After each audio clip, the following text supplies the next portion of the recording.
my wonderful fans, and welcome back to another video. It is finally November and we are almost just 2 weeks away from the early release of Endwalker.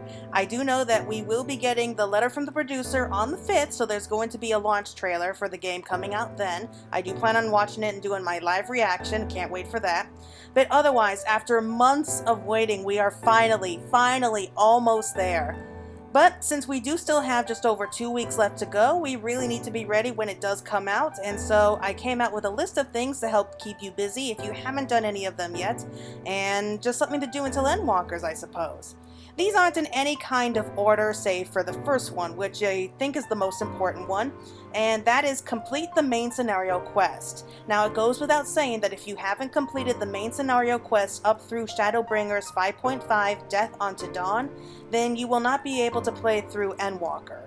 I know that there are some fans out there who are recently got into the game and they're trying to rush through the main scenario so that they can play Endwalker when it comes out. And while I understand the need to get it done, I do encourage you to slow down maybe just a little bit and enjoy the story for what it is, and that it's an amazing storyline. It's almost like a once-in-a-lifetime experience to really play through it the first time, and so I recommend just take your time and savor it. I honestly wish that I could just forget the whole series and then just play through the whole game again for the first time. If you are fans of my channel, then you know that I have a replay series where I just go through like a replay playthrough of the entire game, and while I am enjoying going back and playing through it, it's just not the same as being able to play it through for the first time. But I will tell you, you will know for sure if you are caught up with the entire game if the quest guide for the main scenario quest says to be continued. If you have reached that, then you have completed all the quests through Shadowbringers and you now just have to wait for Endwalker. So if nothing else, please make sure that you get through to that before launch. Also, I would recommend not watching any kind of playthroughs or guides while playing through the main scenario quest if you don't want any spoilers. I kind of made that mistake by accident by playing through Shadowbringers. I was listening to some of the newest music and kind of got a big reveal over who Innocence really was, so that kind of ruined it a little bit for me, so I do plan on avoiding all kinds of videos and forums until I make it through the MSQ. The next suggestion on the list is to complete the role quests that we have in the Crystarium. In Shadowbringers, they brought this new system where they have several role quests for each of the different job roles. So we have separate series of quests for tanks, healers, and the two separate types of DPS, magical and range. And it seems that they will be having at least something similar for Endwalker, save for the fact that instead of just having 4, they're going to have 5, including ranged, magical, and melee DPS.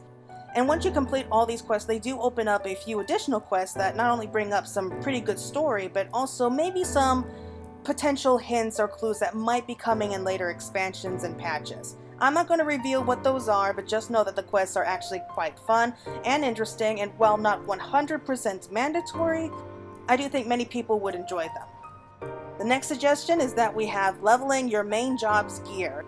Now, you don't have to be a fanatic like me and get all of your jobs up to level 80. Only do that if you want to. But just so you know that many of these jobs have fantastic storylines, and I think you would enjoy them if you haven't had a chance to level everything up. So that's another thing that you can do if you want to level up any other jobs. Otherwise, you really need just the one main job maxed out at a current high level. Either through obtaining the gear from Eden Savage, maybe through Boja, craft your own gear, or through tomestones, it doesn't matter. I do recommend that you decide which job you want to play through Endwalker as, and just pick your main, and then level up your gear for that job. I usually main as a summoner, but I decided to play through the main scenario of Endwalker as a paladin, just because. So I went ahead and leveled up all my gear for both my magical DPS as well as for my tanks, so it's always a good idea to have to start off strong. Speaking of leveling up your gear, another good idea is to get gear for both the Reaper and the Sage jobs. If you plan on playing either of these jobs at one point, either if they're your new mains or not, doesn't matter, now would be the good time to actually get the highest level gear so that you have those ready to go, which will be level 70. So when you unlock the jobs, you will be unlocking them at level 70. In case you are wondering, Sage will be sharing the healing gear with all the other healers, and Reaper will share the gear for the Dragoon, which is the maiming gear. Probably the easiest way to obtain this gear would be to head over to Rhalgr's Reach, where you can easily purchase gear with Tomestones of Poetics. Helpful advice though, don't bother getting any kind of belts since they will be removed with Endwalker, just wasting your scripts. But since these two are going to be the newest jobs, and since they are already starting off at a pretty high level, I guess the dev team feels that if we played this long, then we're no longer beginners. Regardless though, it is going to take a little time to really get used to them and understand all the new abilities. So it's also a good idea to actually have some really good gear when you do unlock them. Right, next up would be to gather up food. Food is always a helpful thing in the game since some of the higher foods can help temporarily increase stats in a fight, but they also provide a good 3% experience boost, sometimes more than that. But you can choose any mixture of foods to do this. You can do that for battle, for crafting, or for gathering. Your preference on what you want to use. And you can either have a load of food all set up in your houses, like your private rooms or free company house, or just carry them on hand, which is probably the easiest way to go about it, since they are stackable.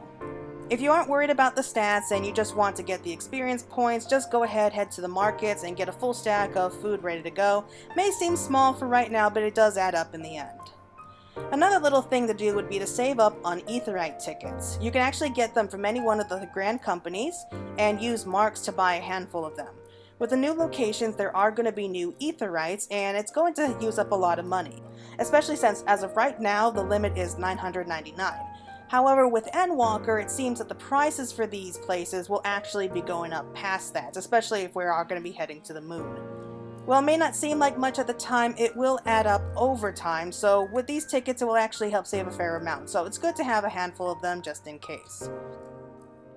Speaking of money, now is still a perfect time to really grind and save up all the gil that you can. We will be getting a tons of new materials, gears, housing items, etc., so of course we're going to be needing money for all that. Right now, you can go out and gather materials and sell a decent stack of them, or better yet, use those materials to craft and sell them. I've been doing this for a little while now, and I feel that I'm ready for whatever Endwalker has coming this way. Speaking of retainers, now is also a pretty good time to be able to power level them all up and have them ready to go. With Endwalker, new materials are going to be high on demand, and it's a good way to get ahead of the game by having your retainers going out and collecting them for you. You can start off with 2 free retainers, and then you can go ahead and order as many more that you want. I think the highest is between 8 to 10. I think 10's the most. The next suggestion that I have is to complete all the 8-man raids and even the Alliance raids.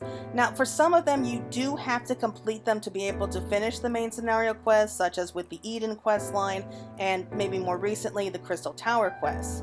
But this is actually a suggestion that Yoshi P suggested in an interview not too long ago, especially about the binding coils of Bahamut, Alexander, and Omega. He suggested that you do these quests during these next couple weeks, especially if you want to be able to fully understand and enjoy the deep lore that we're going to be getting in Endwalker. I've completed all of them, and I can say with certainty that all of these are fun and good stories, so if you haven't completed them yet, then please go ahead and play through them. At least it'll give you something to do until then. And if you've already completed them, maybe go ahead and play through them again, just for old time's sake. The next suggestion is also simple and easy. It's to clear out your inventory. Goes without saying, new expansion, new items. They're going to be having a ton of new stuff for us to be able to pack our inventory, so now's a good chance to get rid of the stuff that you really don't need anymore. The whole out with the old, in with the new. Same goes for the glamour chests and the plates as well if you're running out of room there. Anything that you can't sell out of your inventories, go ahead and just toss aside or break down into materia to use. If you're like me and you have a hard time throwing stuff out, just tell yourself that all the new and special gear you'll get, especially since they will be expanding the weapons and ring slots once the belts are gone. Though I am hoping that they do expand the glamour chest at least by a little bit. And finally, down to my last suggestion, and it's not even something in-game. Make sure that you get everything in real life down before playing Endwalker. Everyone out there has chores to do, homework, work itself, bills, shopping. Me, it's especially bad since my birthday's on the 15th, literally days before Endwalker comes out. But the point is that it's good to get all that stuff out of the way. Have a pile of dirty dishes in the sink, throw them into the washer so that you don't have to be yelled at later for not doing it. Run out of snacks while playing the game because you didn't bother to go grocery shopping? Well, looks like you're gonna starve. If you're in school, make sure all your work is done for that week, and if you aren't able to take a few days off from work, make sure you get at least as much as done as possible before running through your next dungeon by the time that you get home. For me, funnily enough, I celebrate each new release with spending the days prior to release dates doing deep cleaning around my apartments, and any bills that need to be paid off during the next couple weeks, I go ahead and do it then, just so I don't have to worry about forgetting it later. It's just nice to get all that stuff out of the way so you don't need to worry about forgetting it. You don't even have to do it all at once. I mean, we got 2 weeks, so you have plenty of time to do a little bit each day. Anyway, that should be everything. Wow, I can't believe that it's almost here. I can't wait. I just wanted to share with everyone just a good idea of what we can do. Until then, I know it's going to be a really agonizing wait, but the letter from the producer is coming out in just a couple days. So that should give us hopefully enough to be able to keep us satisfied at least until the 19th. And I just want to wish everyone a good remaining 2 weeks, and I hope this list will give you something to do until then, maybe give you some ideas. If you have any other kind of suggestions or questions, you can go ahead and just drop in a comment. I'll do my best to answer it. But otherwise, yes, this is Fantasy Girl signing out, and I'm looking forward to seeing you all again soon. So, bye-bye.